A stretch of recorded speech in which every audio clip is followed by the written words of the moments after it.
So, why is it that a country known for its amazing resilience and culture seems to be stuck in this endless cycle of conflict? It's a real puzzle, right? Well, today we're going to try and unpack that by looking at the incredible ideas of historian Kamal Salibi in his book House of Many Mansions. All right, just take a look at this cover. I mean, it really says it all, doesn't it? You've got the Lebanese cedar, this powerful symbol of strength, of eternity, and it's just shattered. It's broken. And that image right there, it just perfectly captures the tragedy that Salibi is trying to get to the bottom of. How can a nation with so much history, so much energy, keep tearing itself apart? And yeah, that brings us right to the big question we're asking today. Seriously, why? How can a country that everyone praises for its culture, for being so resilient, how can it be so trapped in this cycle of division and war? Well, get ready, because Salibi's answer is, it's really something. It's surprising, and it goes deep. Okay, so to even begin to find that answer, we have to go back. We have to look at the moment when this fractured identity just became impossible to ignore. We're talking about the Lebanese Civil War, which kicked off back in 1975. And you have to understand, this wasn't just a political fight over land. No, it was way deeper than that.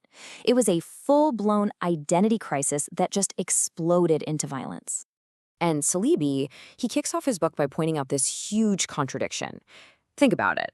Lebanon sees itself as this beacon, a hub of progress and civilization in the Arab world.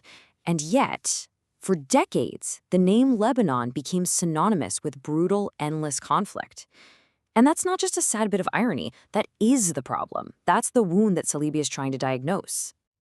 So, what is Salibi's diagnosis for this national sickness? Well, he introduces this really powerful metaphor, one that just cuts right to the heart of the whole thing. It's an idea that completely changes how you look at the conflict. He calls it the House of Many Mansions. A house of many mansions. So what does that even mean? Well, Salibi's big idea is this. The Lebanese people, they're not really fighting over politics or land. No, they're fighting over history, the story of who they are.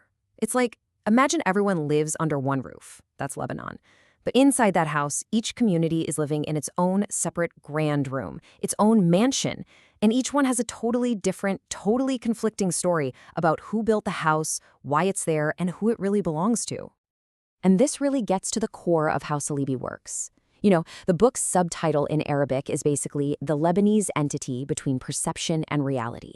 And that's exactly what he's doing. He's approaching this whole mess like a surgeon, trying to carefully separate the tangled mess of myths and stories, all the perceptions, from the cold, hard historical reality. So, okay, what do these different mansions actually look like on the inside? What are these competing stories, these histories that are so powerful they can literally drive a country to tear itself apart? Well, Salibi kind of boils it down to two main, completely opposite visions for what Lebanon is. On one side, you've got this idea of Lebanon as a unique, ancient Christian homeland, a kind of fortress with a history totally separate from the rest of the Arab world.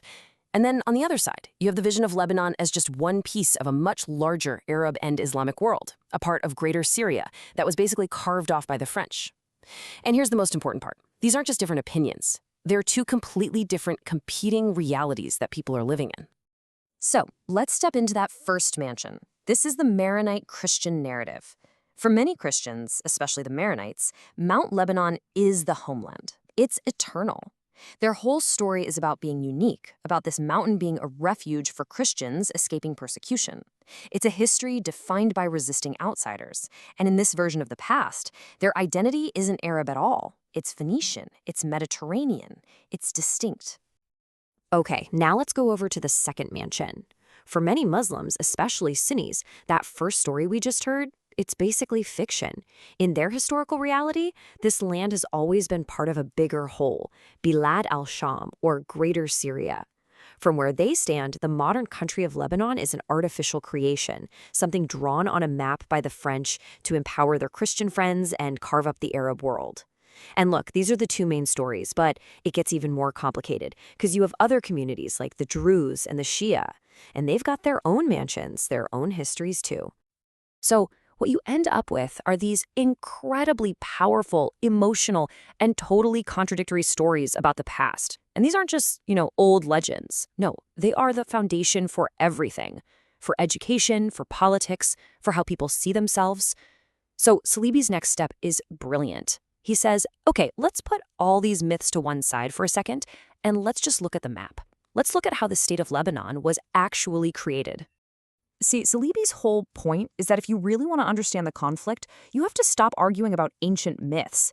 The real key isn't who was here first. The key is looking at how the modern political state was put together, piece by piece, not that long ago. And when you look at the actual timeline, it cuts right through all those ancient history claims. The truth is, modern Lebanon is a very recent invention. It really starts in 1861 when European powers pushed the Ottomans to create this special little autonomous province for the Christians in Mount Lebanon. Then fast forward to 1920.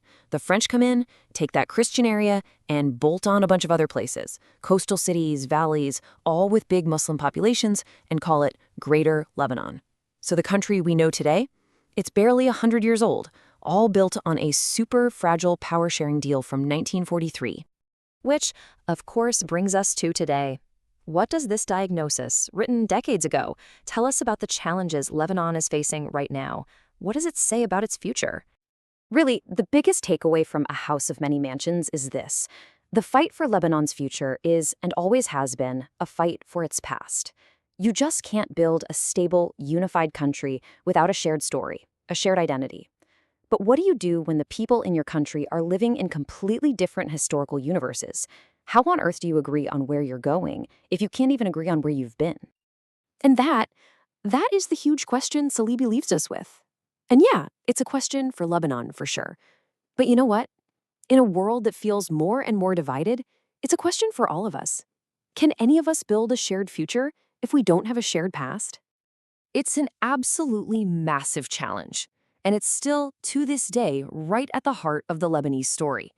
The house is still standing, but the fight over what it's built on, well, that fight continues.